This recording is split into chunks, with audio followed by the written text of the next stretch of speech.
Welcome to Season 4 of I'll Go If You Go, a podcast from Save the Redwoods League where we talk to people who love redwoods and the communities they bring together.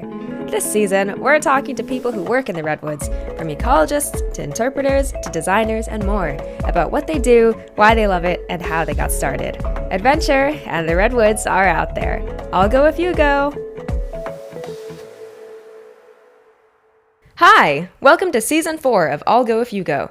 I'm Emily, your host. If you're listening to this podcast, I assume you like redwoods, nature, and the outdoors. Maybe you're at the beginning of your career, thinking of a change, or maybe you're still in school and open to ideas. Well, this season we're exploring different ways you can make being outdoors your vocation. If you want to work outdoors, including in the redwoods, then keep listening. Since this season is all about the work our guests do outdoors, we're going back out into the field to record these conversations outside where the action's at. But we're kicking off this season by recording from the offices of Save the Redwoods League, which is where I got my start working in environmental conservation. I'm joined here today by Leslie Parra, Outreach Program Manager at Save the Redwoods League, and my podcast co-conspirator. You hear my voice on the podcast, but Leslie works behind the scenes to help find our exciting guests, shape our main themes, and listen to my rough cuts so all of you don't have to. Leslie's support and friendship is key to making I'll Go If You Go the fun and enriching podcast it is. Hi, Emily. Hi, listeners. Thank you so much for joining us this season. This season's particularly special to me. As a conservationist, I chose this path of outreach and education to support diversity in this field. And this season, with extra episodes, you'll witness that we're here, working in different roles, but collectively to conserve nature and enjoy it. Oh, it's so great to be here. I'm so excited for the season.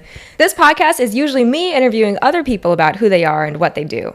So we thought it would be fun to turn the tables and have Leslie interview me for this first episode. Yes. We're going to find out who is Emily Harwitz. Please tell us in 10 words. How would you describe yourself in 10 words? That's a lot of words. Passionate, curious, adventurous, adaptable, animal. Animal, I think of the Muppets, which he has a lot of zest for life. No. All those are key ingredients to enjoy life. Where do you feel that this love of life came from? First of all, thank you. That was just 5 words. Thanks for letting me off the hook. Oh. This love for life. I grew up in Miami, Florida, which is in the neotropics. There's, lizards running around everywhere. My grandparents lived right on Biscayne Bay. They're still there. And it's just the nature, it was just so easy to access because you walk outside and, where I was living, it's just everywhere, the trees and the flowers. And I think that's where my love for life itself came from, is just being surrounded by it. And also my grandparents and my dad going to my local park's nature center. Shout out to Lola, the naturalist there, who would bring out the snakes and, the mice and everything for all the kids to interact with.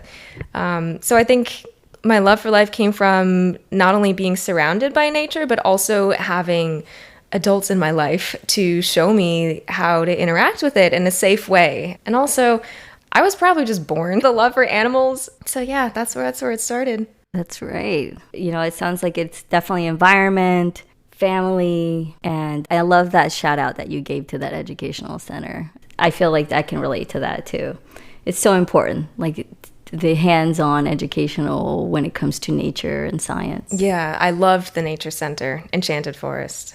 Ooh, Enchanted Forest. So being our host is one of your many jobs that involves connecting people to nature. Tell us more about your other venues that you work and what you do to connect people to nature and science or the outdoors. So I guess these are my other words, my other 5 words to describe myself. I am a journalist, writer, filmmaker. That's a new emerging side of my career. The through line for all of these things is storytelling. I think stories are so important. They're really important vehicles for understanding the world around us and what is going on. And absolutely. Yeah, even through, stories are just throughout all of humanity. It's how we connect, how we share information, how we make meaning. So I think it's a really powerful way to connect people to the things that are important. And for me, that's nature and each other and and love. love for nature and each other. Can you tell me an example of like one of the projects that you love a lot that you've been working on recently that really signifies what you just said, that connection, that those three things you listed? Yes. So I have a film in pre-production right now I'm working on, and it's about the seagrass ecosystems of Biscayne Bay, which is my local park where I grew up. So it's a highlighted and underappreciated ecosystem within Biscayne Bay that provides so much seagrass.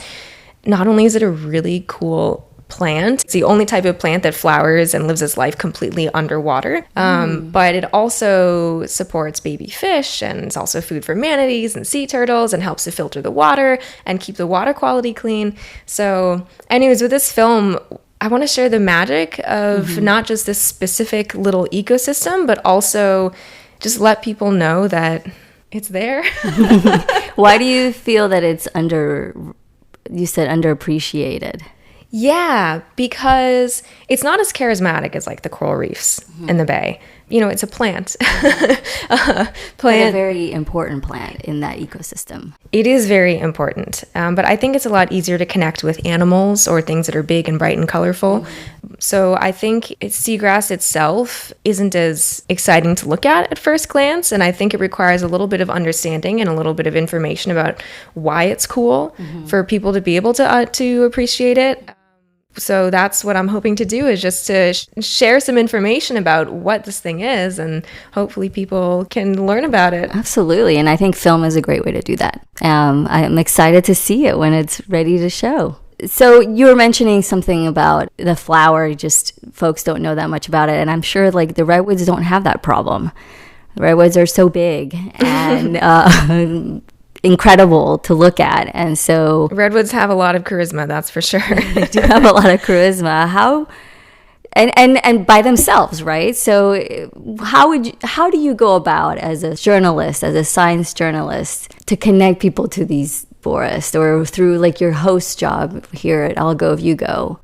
How do you make that even further connection if people, when people haven't seen it or if they have visited it? That's a really interesting question, especially compared to this other plant. So redwoods, sometimes I feel like redwoods are so charismatic and so majestic and grand that it's the opposite problem, where they can feel hard to connect with.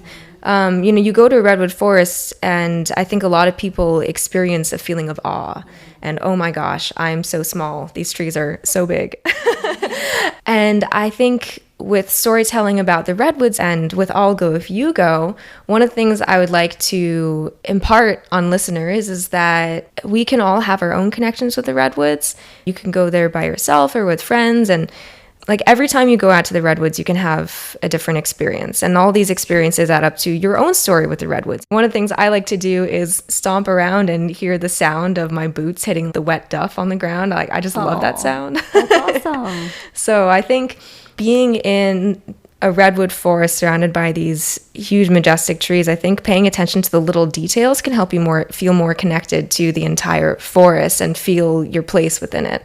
Okay, let's switch gears a little bit here. What kind of advice would you have for folks that want to write about nature or really love science and they want to make it connected to people? I think one of the hardest things about science writing, for example, like journals, how do we make those fun and connected to people? The first advice I would give is read a lot. If you want to write, it really helps to know what you like. Pay attention to what you connect with when you're reading stories about nature. And there's also different media of storytelling, like podcasts, for example. You could listen to podcasts and interviews, or you could watch films of like nature documentary films. So forget reading. Well, I think all of the above is really important. Right, absolutely. And read and listen to things in different styles. You could read science nature books, or you could read poetry about nature. Shout out to Mary Oliver. She's one of my favorite poets. She's actually how I got into my love for poetry. Someone gave me a book of Mary Oliver. So she writes a lot about nature. Oh, cool. So see, you connected through your love of nature into poetry? Yeah, I think everyone is drawn to beauty. People find beauty in different places or different things that resonate. For me, I really love words. They're so important to connect with each other. I mean, a word is like a unit of meaning, and you string different words together, and it's like emergent properties in a forest. I get it. It's also kind of what we were chatting about, like a word by itself has one meaning, but when you have a whole string, a sentence, you have like a collective vision or story to tell. It's storytelling. I love that you said collective, because that's what's happening, and that's one of the things we're trying to do with this podcast is like, yes, every episode we talk to individual guests, but when you put everyone together, you start to see that we are a community out here, and there's like so many people out here who care about nature and who want to protect the outdoors.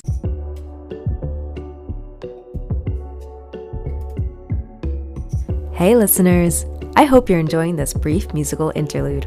Do you have comments, questions, stories about working in the Redwoods? We'd love to hear from you. Send us an email at outreach@savetheredwoods.org. Okay, back to the episode. I didn't have a straight path to working in environmental science storytelling. I went to college. For my undergrad, I studied chemistry, and then I worked for a minute in biotech, making fake sweat for a biotech company.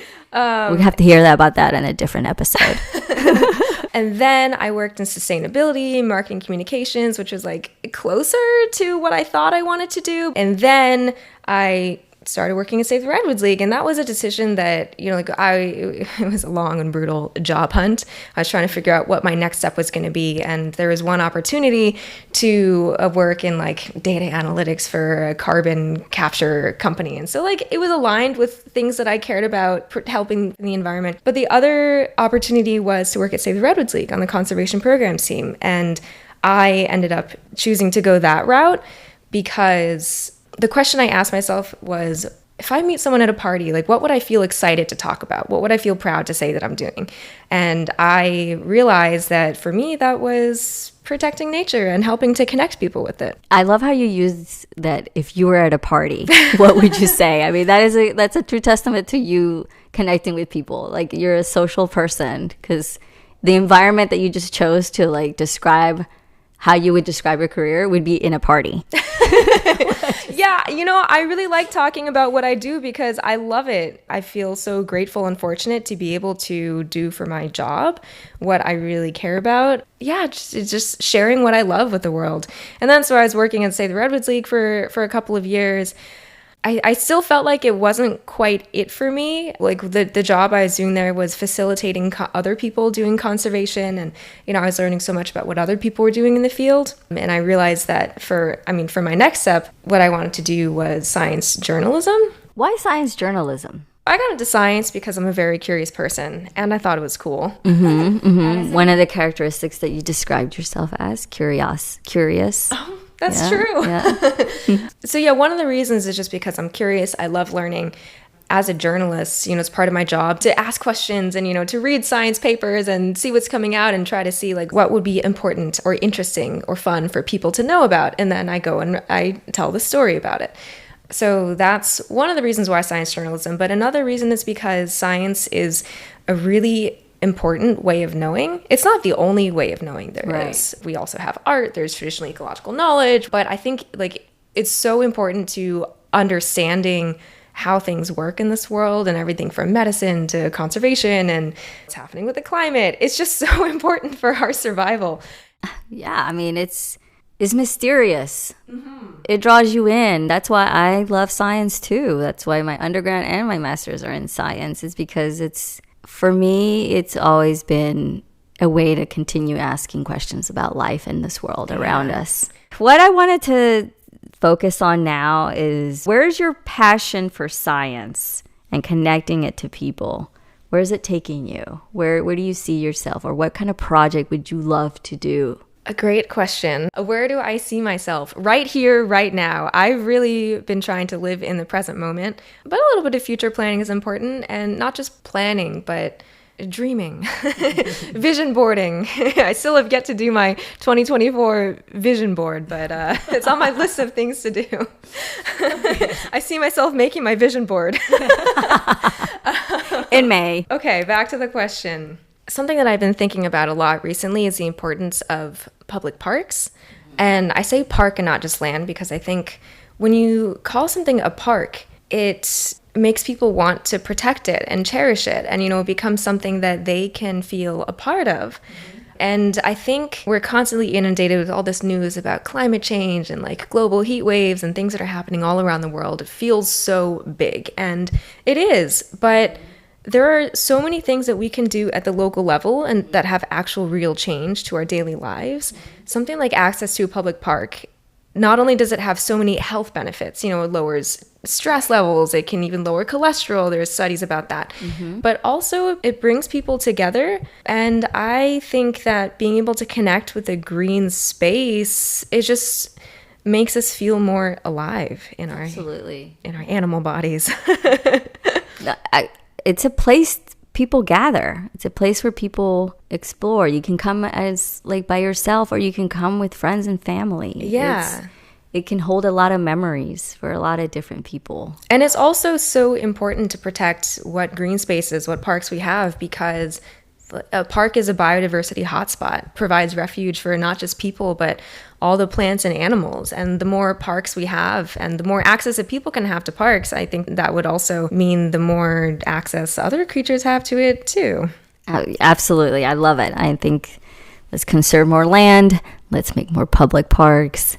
And everybody benefits this way, and we'll have a healthier society from it.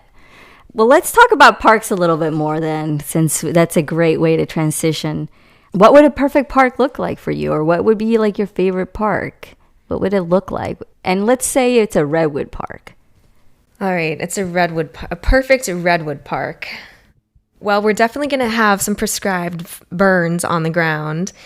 Fire will be a very important part of stewarding this park, and I would love to have demonstrations where people can come and see the prescribed fires in practice. I've written some stories about prescribed burns, and like the details that go into how people put fire on the ground is so fascinating. For example, in fire ecology, one of the important ideas is studying how fire behaves under different conditions. And when prescribed burn practitioners are putting fire in the ground, they have to look at, what are the weather conditions, what is the vegetation like, what's going to burn. And then in order to create certain levels of fire or certain patterns of burn, like you use a drip torch to drop fire in different patterns. So like you can put fire on the ground in dots, or you can do it like in triangles or parallel lines, but there are so many. There's almost like an art to it. Exactly. Oh, 100%. Yeah. What about storytelling? What would a great, park have? Like how does storytelling come across in a park? And I'm going to have a vibrant, bustling nature center staffed with naturalists who are very well paid with great benefits. And there will be dioramas. There will be written explanations of the different kinds of nature people can see in the park. Films. Maybe even experimental films. I would love a room in my nature center that has art. Oh, I'm going to have an artist residency. That's great. And so I'm going to have housing where artists can come and stay, and they can make nature-informed and inspired art. I love to see different languages, the opportunity to be able to experience a park and its stories from that park in different languages. Definitely, yes. Multilingual interpreters, multilingual signage. Wow. I'm just thinking of what a future park may look like. I mean, can you imagine if they would have all these great naturalists, but when there's just their image? Holograms. Naturalist holograms. Oh, that would be cool. That'd be cool. I always think of I love to have good vista views in parks.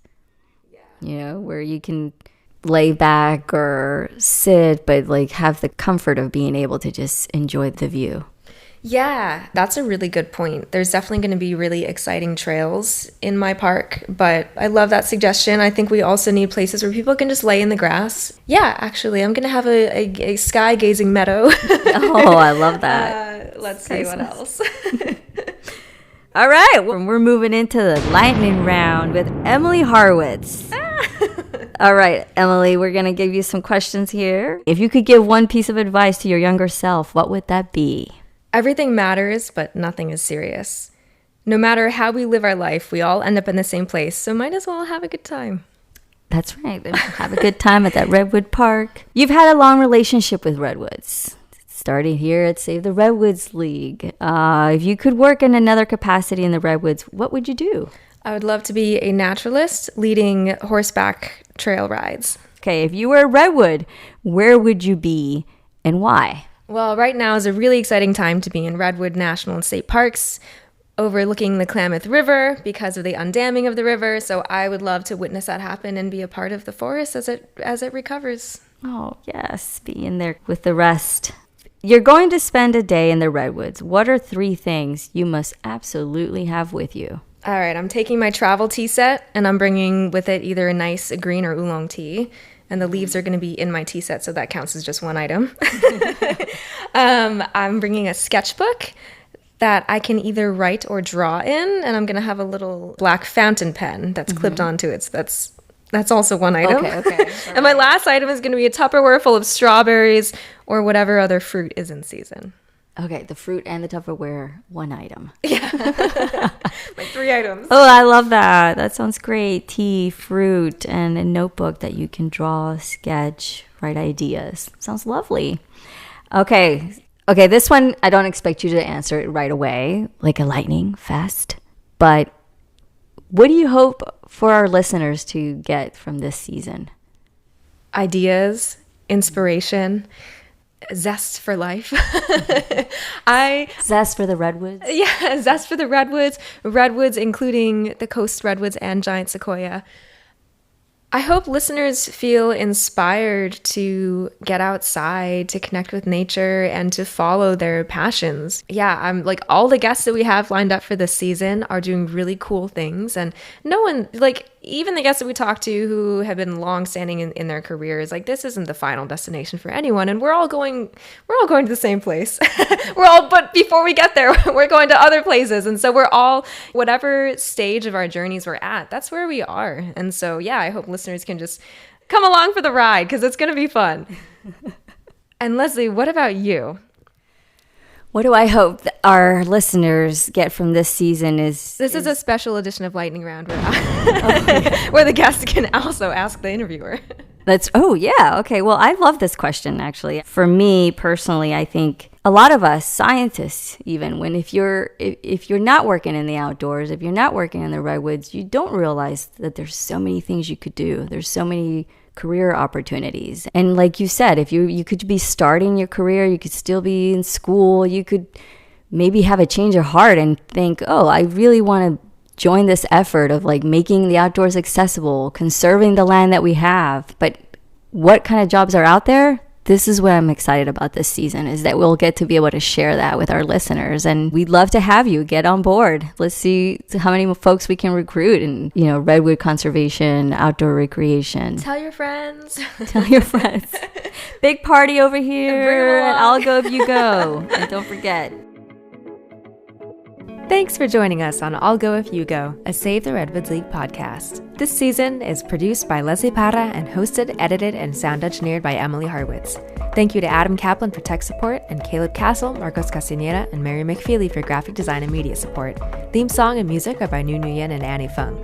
You can find seasons 1, 2, and 3 wherever you listen to podcasts or on SaveTheRedwoods.org, where you can also find transcripts of each episode. If you like our show, please rate and review. It helps more people find us and join in the conversation.